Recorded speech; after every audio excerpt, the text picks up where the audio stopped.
safe, fun, and fair. We're delighted to have you here, and it's my pleasure to introduce our three panelists. Help you out. Thank you. No problem. We have Forrest, who's the director of sailing at San Francisco Yacht Club. He's right over here on the left. In the middle, Ken Legler, who's the head sailing coach at Tufts University. And on the right-hand side is Anderson Reggio, the owner of Reggio Sailing and formerly the regatta manager, race manager at Sail Newport. So I'm going to hand it over to you. I'm not sure who's taking it from here. You're in charge. I'm in charge.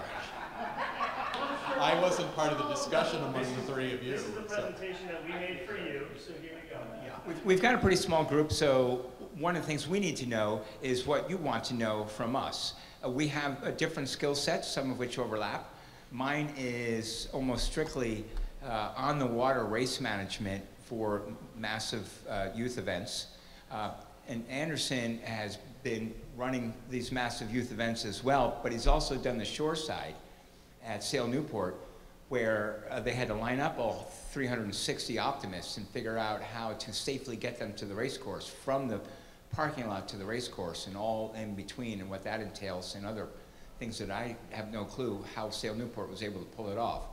And then we have Forrest, who's also done a tremendous amount of work shoreside for these massive events, as well as on the water stuff. But let me try to get a feel for what you want to know in terms of, be it on the water race management, on the water communication, shoreside management of the fleet, also what to do with the kids ashore in postponements, and some of the safety and risk factors that go along with running a massive youth event. So please just shout out in particular aspect of what we can talk about that you want to hear about. Anybody? Two items: emergency plans on shore and safety on the race course. Okay. Perfect. Safety range. Okay. And what are the additional challenges of a youth event as opposed to just an open event? Okay. I have kind of two templates, so the differences between the two. That's good. We've got slides on all of this. This is going to be perfect. Right. Give us your tips and tricks. Well, I'm going to talk about communicating with the coaches in terms of safety as well as the race management. But one thing that I know I'm not good at, and I'm sure Forrest is much better at this than me, is the decision as to go or no go. I'm always telling the regatta chair or the commodore, it looks good, like, what's wrong with 24 knots? It looks great to me, let's go sailing. And he says, no, we can't do it. And he's got all kinds of risks going on in the back of his mind, and so I must defer to the commodore or the... I like to go. No. Well, let's start out with Forrest then, about on that decision, go or no go, and how do you make it? Okay. Well, I think obviously I'm from San Francisco, and we have a lot of wind a lot of the time, so that decision comes up a lot. Surprisingly, actually more in the wintertime, when we can have no wind or a lot of wind, in winter storms with, 35, 45, 55, 100 knots going through the yacht club parking lot. When it's 100 knots, no one bothers showing up, so that's an easy one. But when you're in that range that we were talking about, 24 knots, maybe that's the top end. A lot of the decision making comes down to whether or not the kids are going to actually benefit from being out in the water, as well as how much safety problems might come up and how big of a net you have to hold all of those back. So I think if you're in the 24 knot range, you're going to lose maybe the bottom third of the fleet. They might not even decide to go out, and depending on what kind of an event it is, if it's a big world championship, that's probably okay. If it's a local event and half the kids aren't going to go out, and therefore they're going to be turned off from the sport or from the next regatta, or they're going to get too cold and come back in and require safety boats back and forth all day long, and strict counting. I think there's a lot of different levels that need to be brought in that decision-making process. And then Ken mentioned, the Commodore and the safety officials, the lawyers who are sitting around not wanting the yacht club to be liable for little Johnny's getting extra cold and going to the hospital with hypothermia. They're part of the discussion as well. So it's a tough one, and I don't know if I'm answering it, but I think that it all comes down to what you have planned for and how much you can handle on the water. If you know it's going to be nasty and you have, 8 safety boats out there that are specifically for safety and are not full of coaches and are specifically there to take care of kids, then I think you go and you tell those, lawyer types and the people at the yacht club that are saying, hey, we are worried about this. You say, hey, look, this is what we have lined up. We're prepared for this. This was our plan. We know it's winter. We know it's March and it's blowing 25 and it's San Francisco. We know the current is going this direction, and we're prepared for that. And a quarter of the kids are going to stay home, and then as soon as you go ahead and launch, exactly that kind of stuff happens, and then you gain credibility in your decision-making process. Of course, sometimes you're not right, and then it gets difficult. So I think it takes someone to really take charge, and I think one of my big things in dealing with, especially youth race management, is to minimize confusion. So that's kind of my mantra, is like, we're going to minimize confusion. We're not going to change the color of the marks we're going to use at the skippers meeting. We're not going to decide we're going to go and then not go. We're not going to change our mind every 2 seconds, because the worst thing is like a confused kid. A confused adult we can deal with because they're just confused, and you can tell them, sorry, we messed up, we changed our mind. A confused kid is running around there going, how did I not get the memo? Why am I so stupid? Why am I so confused? So sticking by those decisions is really important. Not like, oh, I think maybe we're going to go in like half an hour. Why don't you go play Frisbee for 20 minutes and come back? And you lose all the kids and their engagement in the whole process. If you stick by what you're going to do and say, look, we can't go. We're going to have another meeting in exactly an hour right now. We're going to make that decision. That way you get all those kids back in an hour, hopefully, or most of them. And I think that I've had great success in doing that kind of sticking by the decisions that are made, and then once you hit the water, everything changes, of course, and you're into more of a safety mode. So making that specific decision, I think, is an important role of somebody who's either the PRO or the in charge at the yacht club, or a combination of the two. So I'm not sure if that answered the question, but it kind of put out a bunch of ideas. Anderson? I mean, whenever I run a youth event, I always scale the intensity of it depending on the level of the event. And we're here talking about events, making them safe, fair, and fun. I lead with fun. At the end of the day, when you're dealing with kids, smile preservation is key. So for anything that's not a major championship event, I play straight to the median. If the conditions look as though I'm going to lose more than 30% of the kids, we're not going out. Because I'd rather have good sailors be upset at me for not sending them out, and they're still going to come back.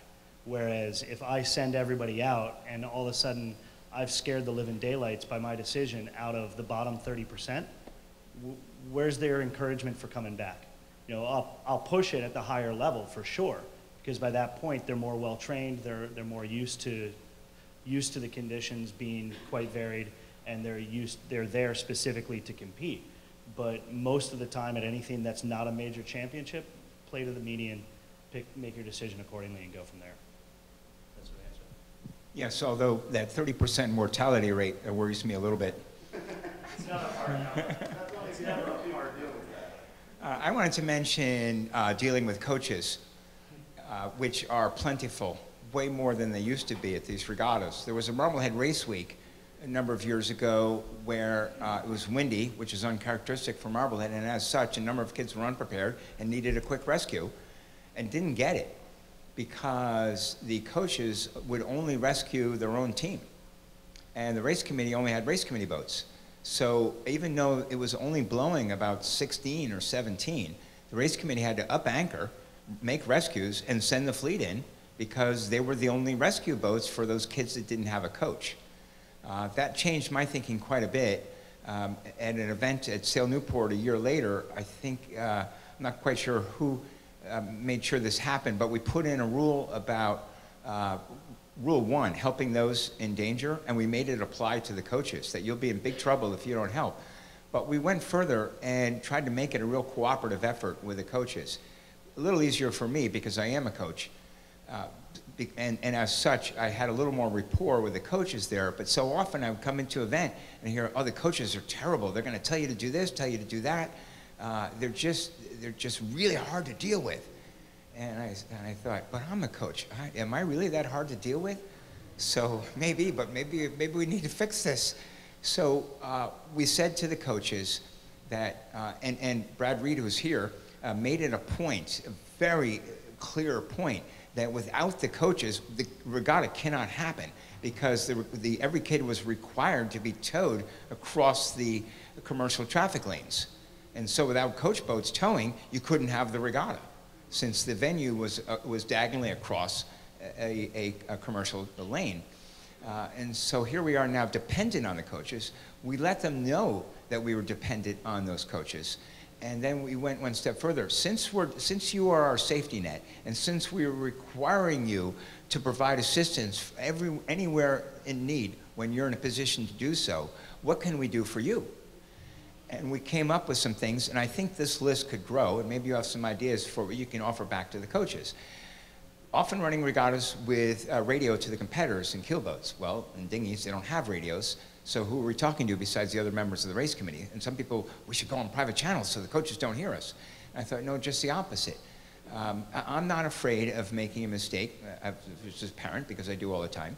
And I'm willing to discuss race management on the open channel. In fact, I want every coach on the open channel because we might need them. So coaches, what can we do for you?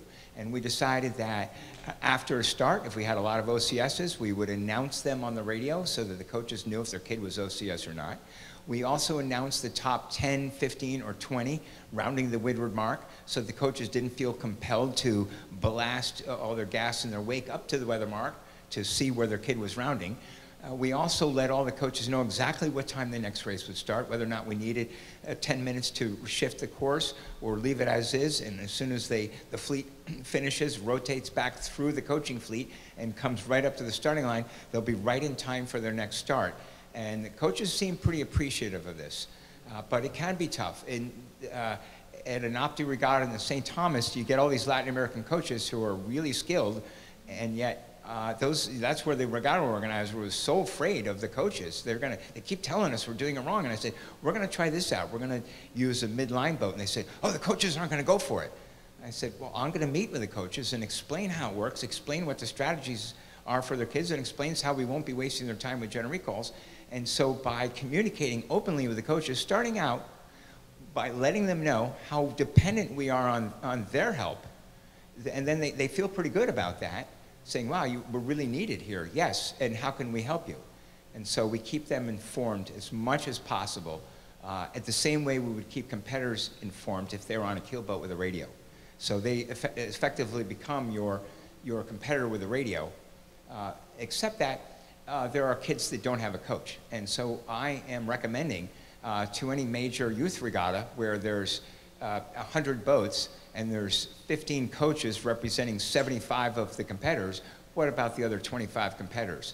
Well, if the event is big enough, with enough entry fees and a little bit of sponsorship help, then maybe some of that cash could be directed at an all-regatta coach to get the list of every kid who doesn't have a coach, and then you end up, even though it's difficult because you don't know the kids and sometimes don't even know you are their coach, to have a single coach for all of those kids that don't have a coach. And that way you can keep that communication going from the race committee through the radio to the coaches and ultimately to the kids, other than just putting up flags where they all start at the right end because they're closest to the flags. Well, that gets to the point too, Kenny. That gets to the point as well that you need, from the safety perspective, a point of contact on the water for every kid at these events.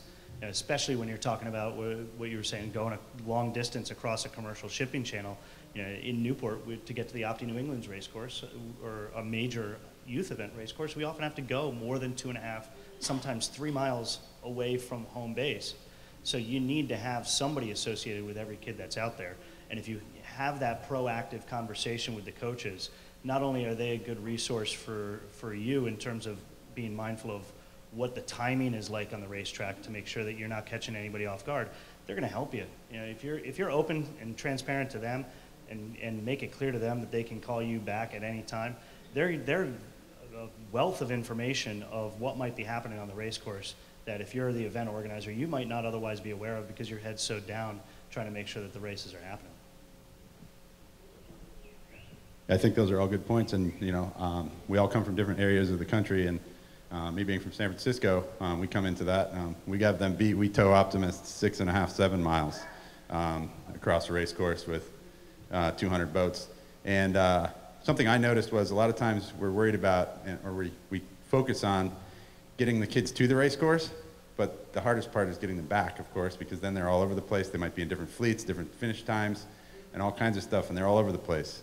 And when you start relying on the coaches, which we did for a big event that we did, the Opti Team Trials, we're relying on the coaches, as they've said, to take all the kids out, and then we need to make sure that we rely on the coaches to bring all the kids back and provide for those at an event like that. There were like 2 kids who didn't have a coach.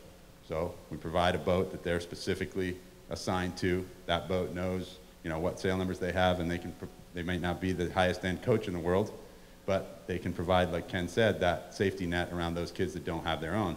But then on the way in, we thought it was important to have the same exact procedure as leaving. So therefore, knowing which coaches had which boats and having those coaches call in on a separate VHF channel to be able to say, I have all these numbers.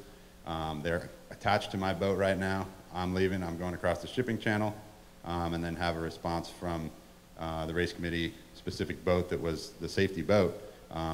Talk about, there's no commercial traffic coming. We just talked to vessel traffic, and you're free to go. But until you get that directive and until you have all the kids attached to your boat, you're stuck on the race course looking for that last kid. Because I've seen coaches who leave their last kid. Maybe their last kid doesn't pay them as much money, who knows.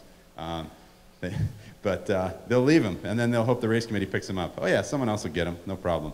But when you're 7 miles away and the water's 55 degrees and there's a commercial shipping channel involved, that is an important part of the cleanup at the end of the day, of course, as well as getting out there.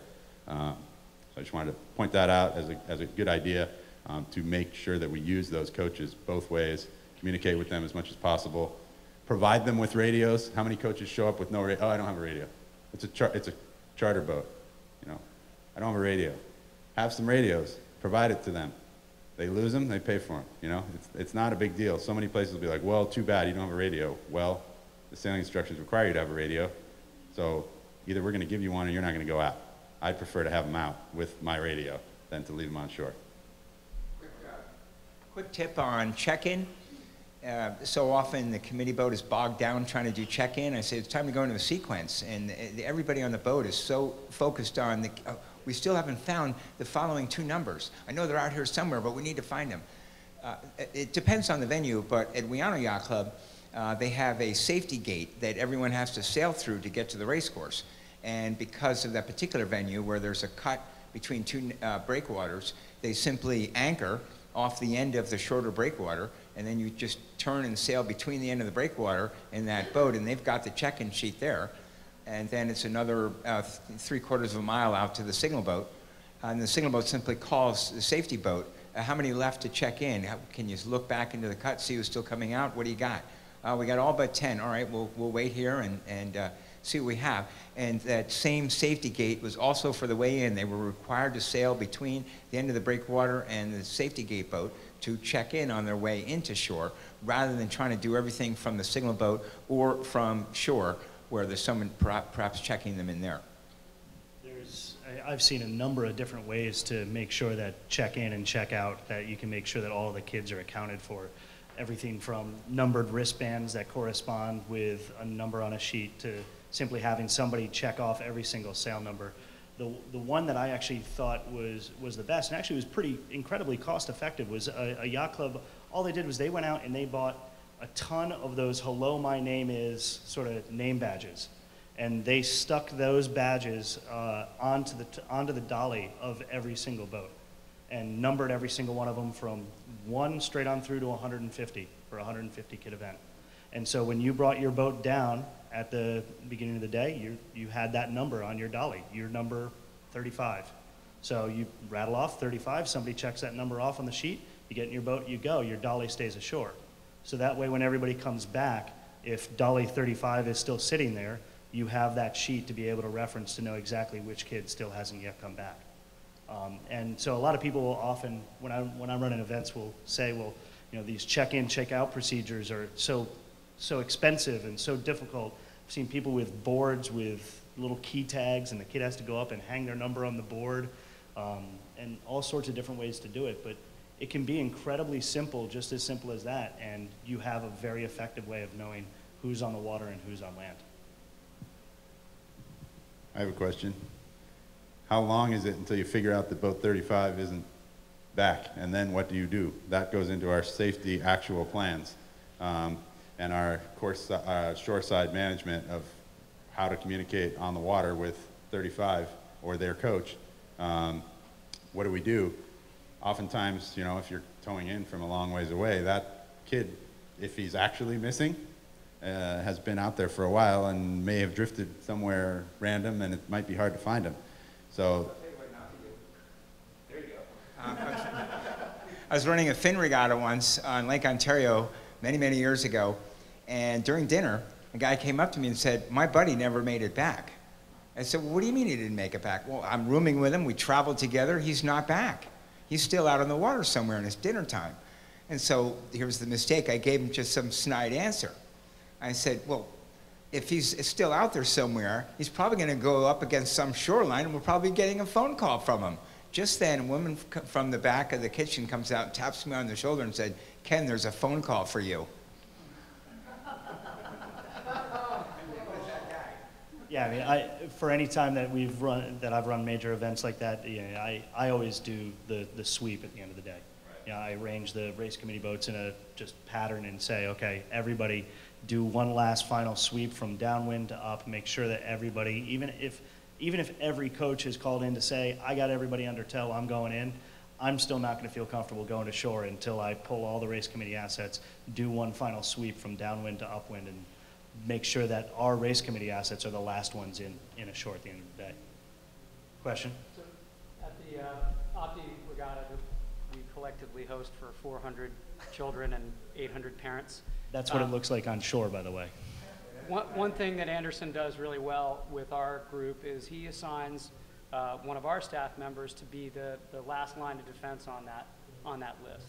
Yeah. And when 35 doesn't show, you immediately know where 35 is from, and you know in the yard where that yacht club, sailing association, sailing center, that group is, and you beeline it over there. You make sure because 99.9% of the time they slip through and they get to the yard.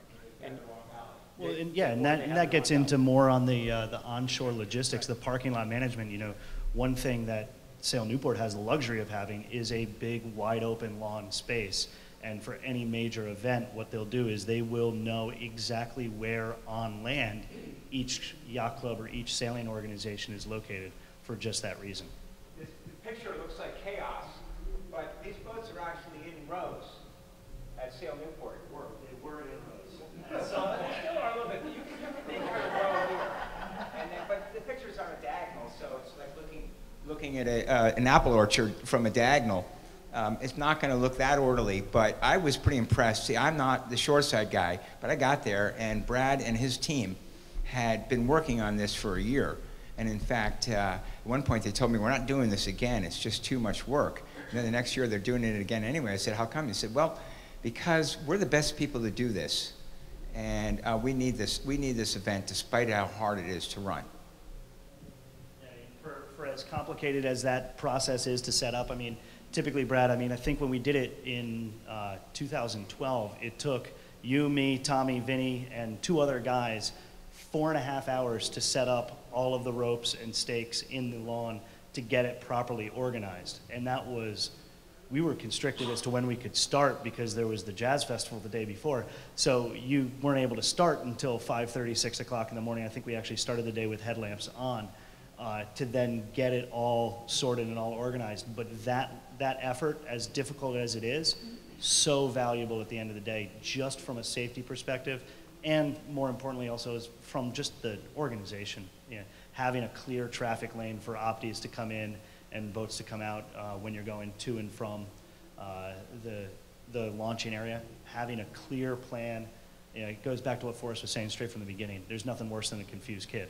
So the moment you start to see the eyes get really wide and the smiles start to fade, you've done something wrong. But if you can be very clear and very definitive with how everything's going to work from the moment that they drive in, where they're going to put their boat, where their team is going to be headquartered, what time they're going to be launching, what their order is for launching, and how that launching check-in, check-out procedure is going to work, the more clarity you can get out there, even if it's a 30-boat or a 300-boat event, the more clear that you can be with every last detail of it, the better it is for the whole event. I have a question for you and Brad. During one of those Opti events, some town officials from Barnstable came over to observe because they were going to host it the next year. Now, they didn't, as it turns out. But when they were there, what kind of things were you showing them as to what it takes to run this 400-boat Opti regatta?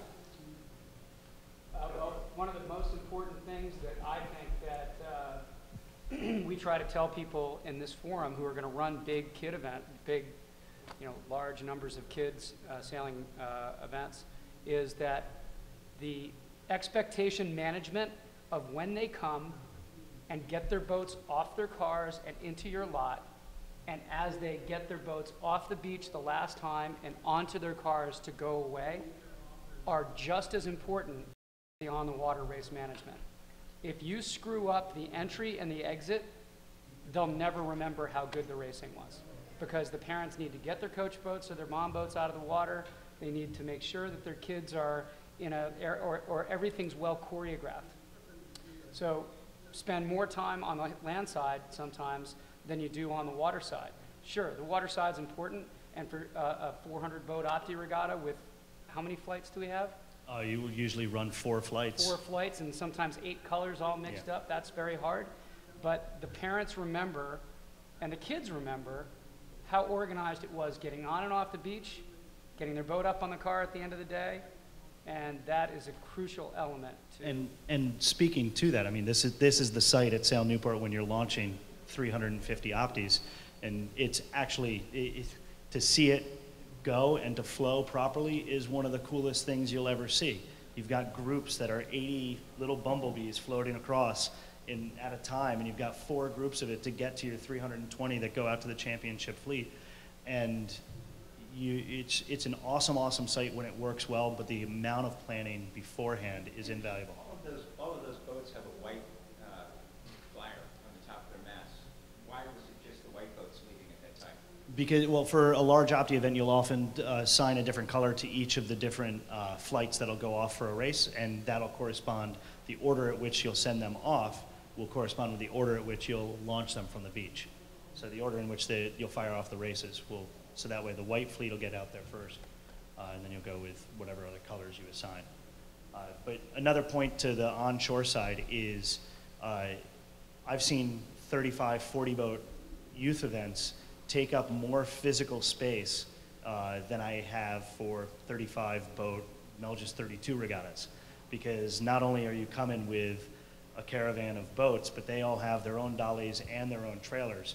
So make sure when you're planning your event that you're not only just taking into account where the Optis are going to be located, but where you're going to position all of the trailers and all of the support boats and all of their trailers that come with it, because the 350 Opti kids are not what scares me. It's the 400 parents and 75 coaches. Yeah, and I think it's really important to keep in mind that to make these events effective and pleasurable to the family, that it has to be a decent experience for parents too.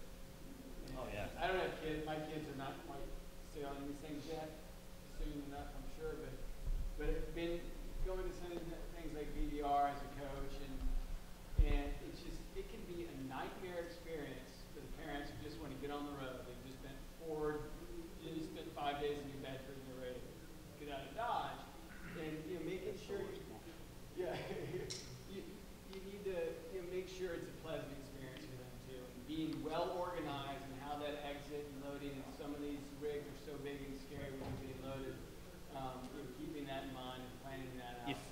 If you treat every parent and every coach as if they've never done it before, you're actually way ahead of the game. You're going to use more words, you're going to take up more time, you're going to get some people to roll their eyes at you, but it gets everybody onto the same page, and at the end, you have more of an opportunity to therefore turn those parents into some of your greatest allies. And put your politician, your diplomat in the parking lot with them, not. Brad greets every single boat. Not some big mean guy that's gonna scare you, scare you. Not your harbor master. A question for not the- your harbor master, or no one with guns. Mary, you run a little bit in that? Question for anybody. Do any of these events have social events for the parents, such as an afternoon tea? Okay, a bar, except that sometimes the parents are driving, they're the designated drivers since the 10-year-olds are clearly drinking too much to drive. So tea or anything, depending on the venue and the time is right. But do these events have a time for the parents to get together and not just be there as the bitch for their kids? I haven't seen it much, but I think it's a great idea. Yeah, I've seen that a few places, and it really changes the atmosphere of the regatta when sometimes it's a bar and sometimes that's frowned upon. But certain people like that, of course. But if not, a barbecue that's available, like literally in the parking lot or wherever the easy spot is, on the lawn, right in the middle or right next to those 300 boats. If you can have someone flipping burgers, I mean, you can make a little bit of money too. But it brings people together and allows the parents to have, or the older siblings or whoever else is involved with the regatta, to have a place to go. Otherwise, they're wandering around your town, causing trouble all over the place. If you can keep them a little bit organized at the end of the day, they love it. They're coming off the water, the kids are hungry, the parents want a cocktail, everybody's ready to have something, and if it's right there for them, they'll eat it up and drink it up. And I think it's another revenue stream for the yacht club or the host of the event as well. So, I mean, I've seen that and I've done that, and it's been great. You'll have some people looking at you funny when there's a bar set up, but you can put the bar like a little bit further away from the kids, but close enough that the parents know where it's at, and they can utilize that. Hopefully not on the last day before they're driving their rig home, but you know, that's a good idea, and I've seen it done.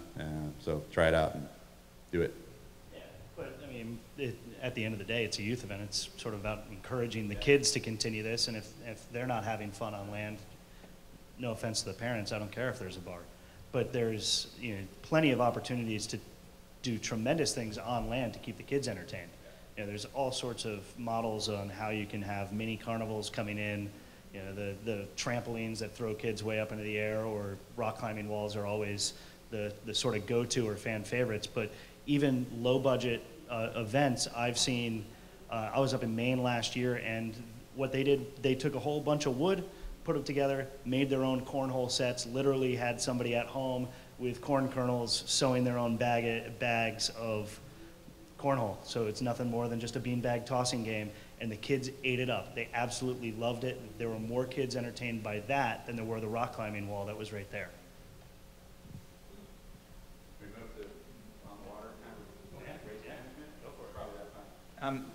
I don't know if you can tell from this picture, but this is a 4-line boat start. The picture, I took the picture from the signal boat. Same deal here, yeah.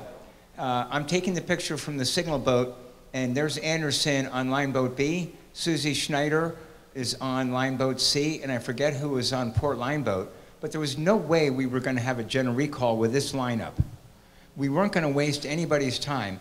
And I was fortunate to come into a regatta where already in place were a bunch of other tremendous efficiencies and time savers, one of which was the race course went up, over, down, back up a little bit, and over to a finish line boat where they would then rotate around the outside perimeter, come through the coach boats, and right into the starting line. I was also blessed with an event where we didn't have to mix and match colors. It wasn't, okay, this next flight will be all the reds and the greens will race together. So, okay, the reds are here, where are the greens? Well, they're still 2 finishes away, so now we gotta wait for the greens so that we can have red and green racing together. Instead, each... Yeah, this one's all yellow, and we kept that all day, and then somebody had a computer program that reassigned the colors the next day so that the 4 groups were all statistically relatively even.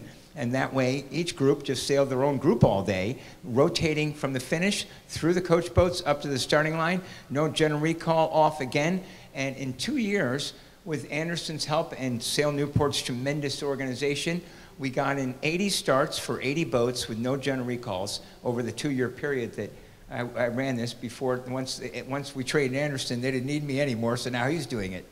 But this system works great. It's a little tricky in current, but there's solutions for that too, such as simultaneous drop, or if there's current at one end, turning every boat upwind the wrong way, but not at the other end, that guy's hanging downwind, you can simply put the boat in reverse, turn around, and keep the line square that way.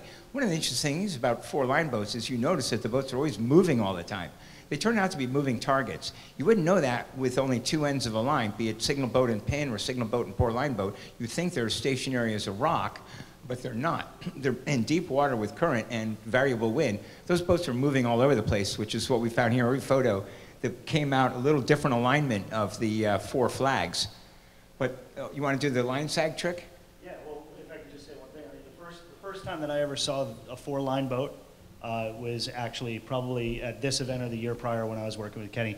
And he would get on the radio and he'd sit there and say, okay, if you're in boat B, I need you to pull your line forward 3 feet. If you're boat C, I need you to drop back 1.5 feet. And we're sitting there going, this can't possibly make that much of a difference. But when you actually get up on the signal boat and you look down and you're starting to line those boats up, you realize that the tricks that Kenny built into this system are phenomenal. You know, I speak there about built-in sag using the midline boats. What actually ends up happening is you have 3 different line segments. So from the signal boat to this first orange flag is 1 line. From this orange flag to the next one is a second starting line. And then from between those last 2 flags is a third starting line. And you can actually see that this third boat here is forward of the line that's created by these 2 boats. So what you end up doing by building in that sag, all of just a boat length, you're psyching the kids out because they will sail up into any segment. If they sail into this area here and they line up the line between these 2 boats, because this boat's forward of the line created that here, the kid will think that he is on the starting line when in reality he's actually behind the starting line that's relevant to the segment that he's starting on. So you're actually building in sag and you're building in sort of a psychological way of convincing more boats to stay behind. And it works regardless of the segment that you start on. If you're down here and you line up these 2 flags, but you're trying to start down here and you think that you're on the line because these 2 flags line up, you're actually technically behind the line that's created up here. It works tremendously well. Part of my dirty tricks bag. One of my dirty tricks is if this is the starting line pull, whenever a kid makes eye contact with me, I go like that. And the kid lines me up with a flag and bears off. And as soon as he turns his head away, I look back at the real line over here. Works every time. Go ahead. Do you have a number of boats you'd like to have on each segment? I mean, you have to size all of this? This was 80 boats, Yeah. and we could have taken 150.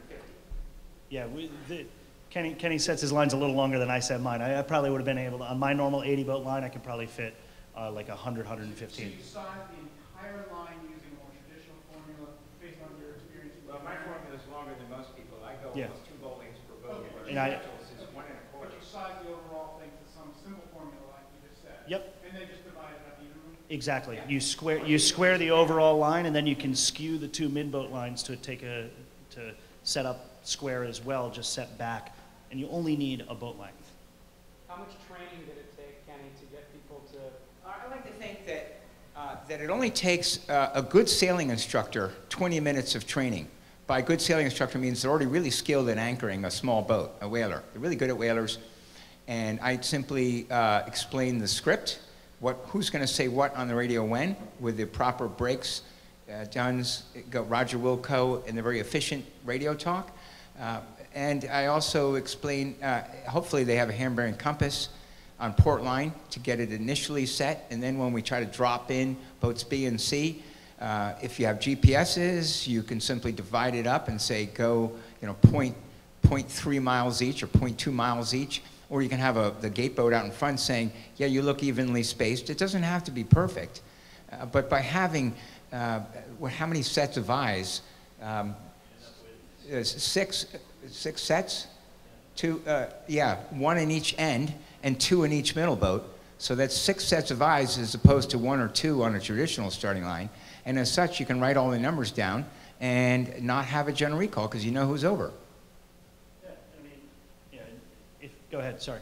The actual line is from the first boat clear to the, No. No. It's defined, divide the line up into segments. it's defined as 3 separate segments. Okay, okay. Yeah. That's defined in the sailing instructions because Right, otherwise right, that's confusing. okay. It's defined from Well, this line to this that's line. what it looked like, and I didn't hear you right the first time, because you moved the pointer all the way down there. Yeah. No, the starting line itself is 3 separate segments. Yeah, I'm only setting between me and that dome on the boat B, Right. right under that orange flag. Literally, I didn't have anybody to call over, so I pulled the camera out and made Anderson do all the work. You have great hair, by the way. I'm lucky. Yeah. I mean, when I do a start for a major youth event, I'm not judging the success by how many boats I can catch that are over. I'm judging the success by whether or not I can just get the start off fairly and get them underway. When Kenny was talking earlier about getting rid of the AP flag, getting rid of the postponement flag, we've all done enough keelboat events where you hate just sitting around and watching people try for perfection to then get a start going. I'll roll right into it quickly, even if it's off by a little bit, just to get the kids going. They're not there to watch us sit around and make sure that everything is absolutely perfect. They're never going to know anyway. It's not like these kids have GPSs on board that are going to be going around verifying the location of every mark on the race course. Approximate is often good enough. How many degrees does the wind have to shift for you guys to pull up anchor and reset the line? Well, that's actually a very good question. There's one thing that I forgot to mention about this strategy. You need a ton of anchor road because, yeah, and heavy counterweights. One thing that you don't see here, which I think is this is not the best example. There are counterweights on these lines, but I don't think that they're necessarily close enough. You want that line to be pretty vertical, pretty far down. Like the anchor a heavy mark.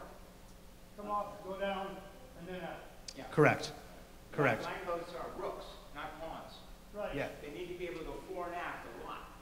And so a laundry basket with an extra 300 feet of line, just you don't have to coil it. Just put it in a laundry basket, and it always pays out the same way every time.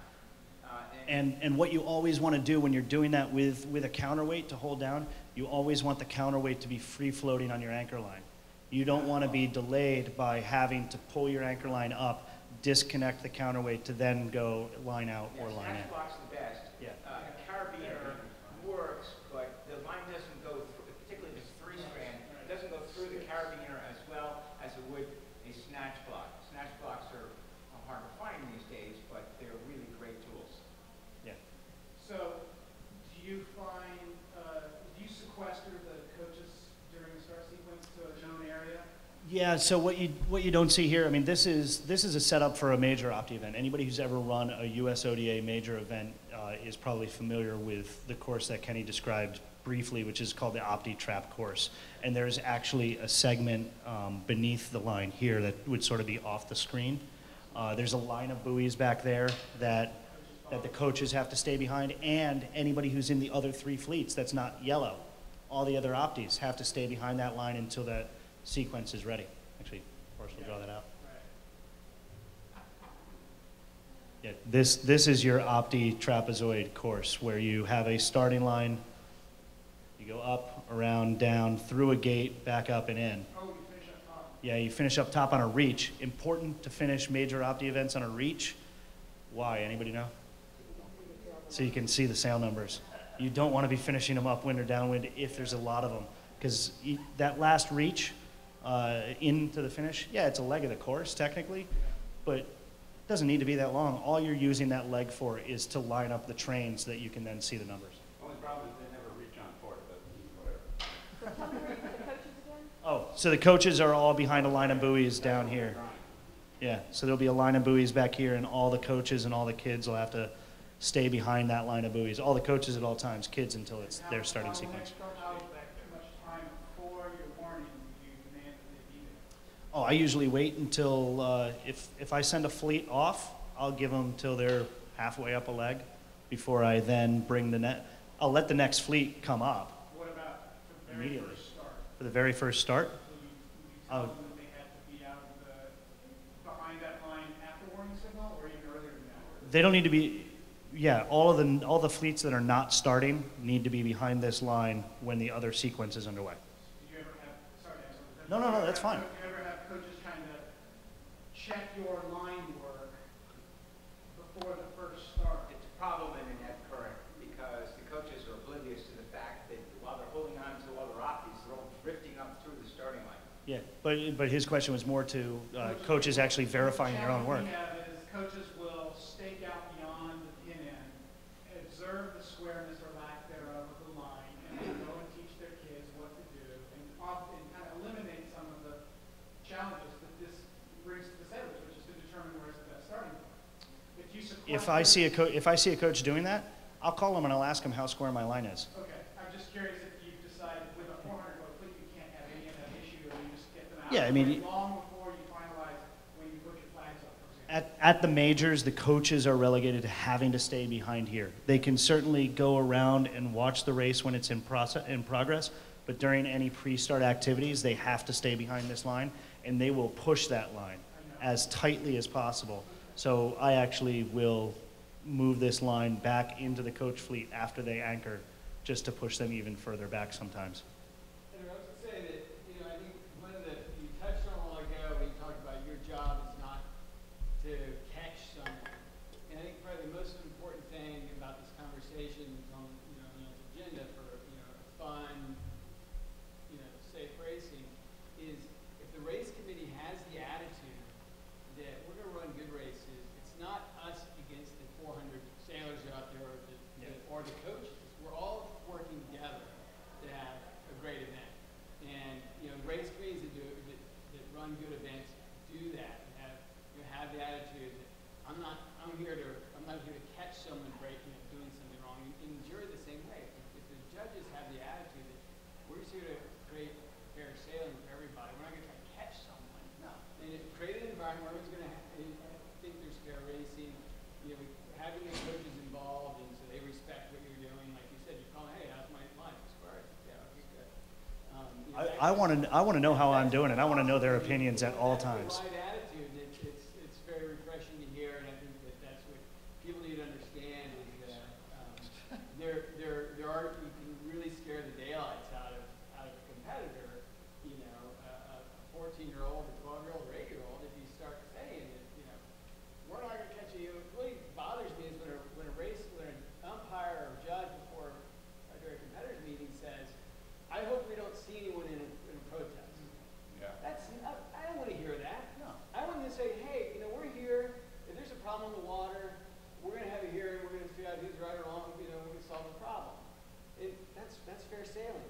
Well, I don't think we're going to create this environment where the judges are out to get you, or the race committee calling the lines out to get you. I mean, I think that's great. It's great. Just one point, and then I'll pass it off to Kenny. At the end of the day, when you're running a youth event, the goal is to facilitate a kid's ability to enjoy what for all of us is a very fantastic hobby. If you're out there and you're working in any sort of a way that detracts from some kid's ability to enjoy the sport and to be encouraged to continue in the sport in the future, you're not doing your job. I'm sorry. It's that simple. A thought on judging to follow up on Mitch. I made that mistake when I was asked to be head judge at a youth champs. And since it was in Lower Connecticut, the first thing I said was, I want Dave Perry on my judging panel because he lives right nearby and he's the best there is. And so day 2, I said, Dave, good news. There are no protests today. And he said, well, I rather like protests because it's my opportunity to educate in the protest room. And I thought, yeah, good point. In fact, it reminded me of being a kid in frostbiting where the protest hearings were all open, providing you kept your mouth shut. And since I was just fascinated with the nuances of the sport at that early age, I always sat in on the hearings and listened to how all the hearings went because they allowed it to be open. And that was a really neat thing to have protests and make it, it's part of the game, and you learn how to present a case, you learn more about the language and more about the game itself. That's still the only event that I've run that the judges came out to observe and critique the race committee practice. Oh, you were the PRO for that. So, did you have one more question? I was intrigued with your suggestion that you had 4 starts in a day sailed yellow the whole day, Yes. and everybody sailed green, and the next day, how did you, So, this is specific to USODA. It's specific to major hockey events. What they'll do is they will take the entire list of competitors and they will base a ranking system. Sorry, I can use this again. They will base a ranking system of the entire fleet off of how the fleet finished in the year's previous national championship to start. And they will go down the list. If you have four flights, if you have like a yellow, pink, green, and purple, what they'll do is they'll go down and they'll go 1, 2, 3, 4, 4, 3, 2, 1. And they will count that all the way out and then randomize any competitor that is entered in the regatta that didn't race in the previous year's nationals. That's how they'll seed it for day one. And the USODA has the staff and the functionality to make that happen. All you got to do as an organizer, send them the entry list, and they take care of it. They bring it back to you, and they say, okay, here's your breakdown for day one. So for day two, what they do is they end up taking the results. So so therefore, for every race, you will have 4 first place finishers. right, And 4 second place finishers. And then they'll combine everybody's scores for the day and then rank everybody 1 to 350 and then go down that list again. 1, 2, 3, 4, 4, 3, 2, 1. you may sail the yellow fleet in one day, the blue fleet in another, and the green fleet and the red fleet. Yeah, you may, over a 3 or 4 day Opti event, you may sail yellow all 4 days. You may sail yellow, green, then back to yellow again, or you might sail a different color every day. The color has no bearing on, like, they're all randomized. No, Yeah. no, I knew that. The idea is to break a 350 boat event down into 4 equal sized, equal level competitors. Trying to fish out the blue and the yellow from to get up the starting line. Yes. Yeah, no, it's a pain. It's a pain. And when you're using colors for an Opti event, you don't want to use white, blue, or white, blue, or red. Right. Comment on the 420 class. Skip White, one of their most prominent coaches, keeps telling me that it works best if the fleet size is 50 or at the absolute most 70. And here I am running all 100 on one line at Hyannis. And he says, that's not the best racing. It should always be 50. And I said, Skip, you're right. Except let them have a little variety. This is the one event where, because we use 4 line boats, we can manage 100 boats on one line without any general recalls. So let this be the one event where they get to sail on a 100-boat fleet, maybe have the privilege of leading at a weather mark and looking back at 100 boats, or maybe have the privilege of catching 30 of them at one mark rounding. Let this be an event that's different from the others. Yeah, I like that idea. We're a couple minutes here. I just wanted to touch on when I first saw the title of this this presentation was Safe, Fair, and Fun, and the first thought I had was, well, if it's safe and fair, then isn't it going to be fun? I don't think that we've talked about a lot of the outside, off the water kind of gimmicks, if you will, that you can do to make kids kind of force them to have fun. But I think our business is being fair, being on the same team as the coaches, being on the same team as the PRO and the mark boats. Everybody's out there on the same team. Maybe not the parent boats that are trying to get in the way, but everybody who's actually supposed to be involved is on the same team, and therefore we're allowed to make it fair with Kenny's line, and we're allowed to make it safe with our forethought towards all the things that could happen, our decisions made as to when we should sail and when we can't, and then it'll be fun. I mean, it's not going to be fun is first and foremost in Anderson's mind, but I think it's just a product of doing it safe and fair and having a great regatta. Everyone's going to say, hey, that was fun, you know? So they're kids. Gone are the days of a PRO going out there and yelling at the kids at the skipper's meeting about, you know, we don't want to see you in the protest room. I don't like to hear that. And, you know, we're out there.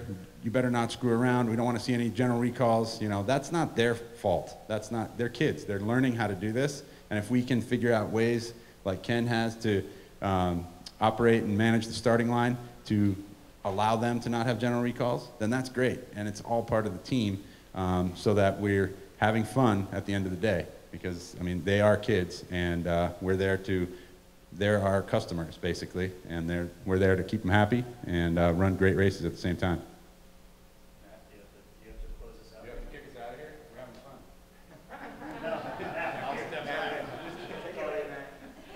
I just want to thank you all. Thank you, gentlemen, first of all, for sharing your wisdom and expertise with us, and thank you all for coming and asking some great questions. I'm sure you can find these gentlemen in the hallways, maybe even at the bar, who knows, to ask them more questions about this, and certainly be in touch with anybody if you'd like to get some more information. And I will just remind you that we have a half-hour break between each session, and then back in this session at 2:30 is judges and race officials roundtable. So thank you very much for coming.